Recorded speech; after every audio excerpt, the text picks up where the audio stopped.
Good morning people, this is Hemant Kumar, teacher of anthropology and political expert. हमने पिछले कई दिनों से ओरांग जनजाति के बारे में चर्चा कर रहे हैं। तो आज हम ओरांग जनजाति के जो इकोनॉमिक लाइफ है,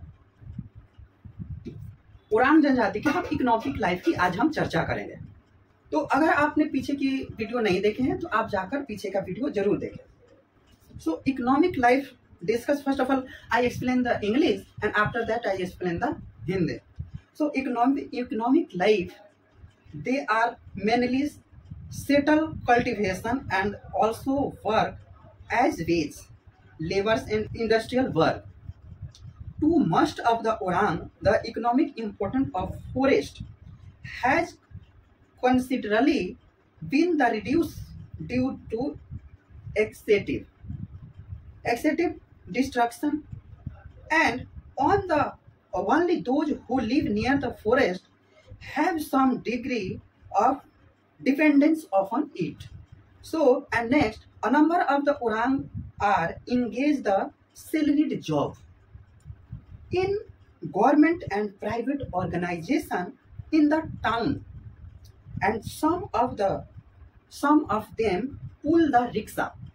The good number of the migrated to the distant city and town of the world, and they are work and laborers. After the having the session, accordingly in the 1981 census 36.13% of the total population of the Orang and 41.52% certain male and 20.47% of the female are returned as workers. Of them, 66.49% of the cultivation and 18.59% of the agricultural laborers and 3.84% are in the other than household and industry, and the remaining 8.08% engage in the various occupation.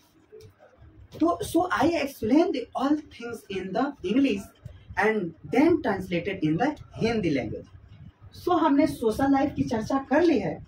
अब हम ओरांग जनजाति की economic आर्थिक life की अब हम चर्चा करेंगे।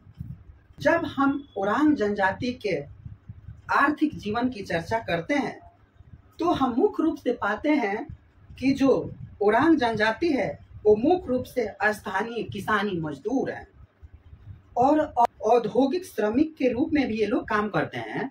जो ओरांग जनजाति है, अधिकांश ओरांग जो जनजाति है उनका जो श्रमिक है वो जंगल का विनाश के कारण उनका जो आर्थिक महत्व है वो काफी कम हो गया है। देखिए, हम आदिवासियों का यही तो एक बेनिफिट था ना कि हम जो आदिवासी समाज है वो कहाँ रहते थे? जंगल में रहते थे। जंगल में रहेंगे, नदी के किनारे रहेंगे, ऐसे स्थान पर ही हम आदिवासियों का जो बसाव था वो है। परंतु आजादी के बाद से गवर्नमेंट ने ऐसी स्कीम और ऐसे कानून बना दिए जिसके वजह से हमें पेड़ पौधे काटने की इजाजत नहीं है। ओनली फॉर मेडिसिनल पर्पस के लिए सर्टेन टाइम के लिए हमें जाने दिया जाता है। इस वजह से जो हम किसी भी आदिवासी जनजाति का मुख्य जो स्रोत था वो जंगल ही था। अब जब जंगल पर से हमारी निर्भरता खत्म हो गई तो हमें अब खाने और जीने के लिए हमें शहर में निकलना पड़ता है। और शहर में हमने निकला तो हमने क्या देखा? हमने देखा कि ओरांग जो जनजाति है वो कई लोग सरकारी और निजी संगठनों में वेतन वाली नौकरी करने लगे हैं, क्योंकि जंगल तो रहा नहीं, तो जंगल में हमें जाने नहीं दिया जा रहा है। तो जब जंगल में नहीं जाने दिया जा रहा है तो हमें शहर में जो इंडस्ट्रियल क्षेत्र है उसमें हमें काम करने का जरूरत पड़ा। तो शहरों में उनमें से हमारे जो ओरांग समाज के लोग हैं वो लोग रिक्शा चलाते हैं, उसके साथ ही मजदूरी करते हैं, और काफी संख्या में लोग जो फसल उगाते हैं वो मौसम के आधार पर फसल उगाते हैं और मजदूरी करते हैं। और कुछ लोग दूर दराज शहर में निकल कर जाते हैं और कस्बों में जाने की वजह से उनकी दुर्दशा और ही बिगड़ती जा रही है। 1918 में जब जनगणना हुआ था, सॉरी 1981 में जब जनगणना हुई थी, उस जनगणना के अनुसार देखा गया था कि उनकी जो आबादी थी, ओरांग जनजाति की आबादी थी, वो 36.13% थी, जिसमें 41.5% पुरुष थे और 20.47% महिलाएं थी। इसमें बेसिकली और देखा गया कि मजदूरी जो लोग थे वो मजदूरी के रूप में वापस लौट रहे थे। उनमें से 66.49% जो लोग थे वो प्रॉपरली किसान थे, वो खेती बाड़ी निर्भर थे।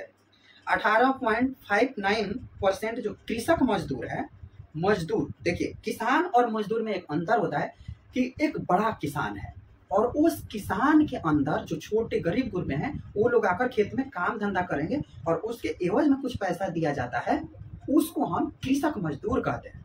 जैसे हमारे अभी भी गांव के क्षेत्र में है कि 25 रुपया 30 रुपया में सोहनी रोपनी किया करते थे, परंतु अभी तो दाम बढ़ गया है, तो उसको हम कृषक मजदूर कहते हैं। तो किसान और कृषक मजदूर में ये अंतर है। तो जो ओरांग जनजाति है वो 18.5% जो है वो कृषक मजदूर है, जिसमें यह देखा गया कि 3.84% जो घरेलू उद्योग के अलावा अन्य कार्यों में भी वो लोग काम करते हैं। शेष बचे 11.08%, तो ये लोग अन्य व्यवसायिक कार्य करते हैं, जिसमें उन लोगों का कुछ पारंपरिक खेती भी है। अब डेटा लिख लीजिए आप। सबसे पहले 1981 का जातीय जो जनगणना है उसमें देखा गया कि इन लोग की संख्या कितनी है, 36.13% इनकी पूरी पॉपुलेशन है, जिसमें 41.52% मेल है और 20.47% फीमेल है, और इसमें जो है 66.49% लोग किसान है, फार्मर है, और 18.59 जो % है वो कृषक मजदूर है। हमने समझा दिया है कि कृषक जो मजदूर है उसको किसे कहते हैं, तो कृषक मजदूर है।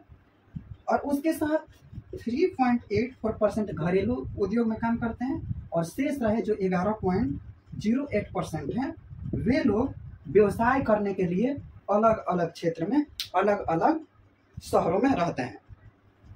तो आज हमने जो ओरांग ट्राइब है उनके हमने इकोनॉमिक लाइफ की चर्चा कर ली, और अगले हम वीडियो में आप सबको पॉलिटिकल लाइफ, पॉलिटिकल एक्सपर्ट के बारे में हम चर्चा करेंगे।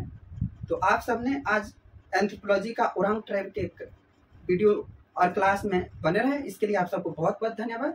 अगले हम सेशन में आपको पॉलिटिकल एक्सपर्ट की बात करेंगे।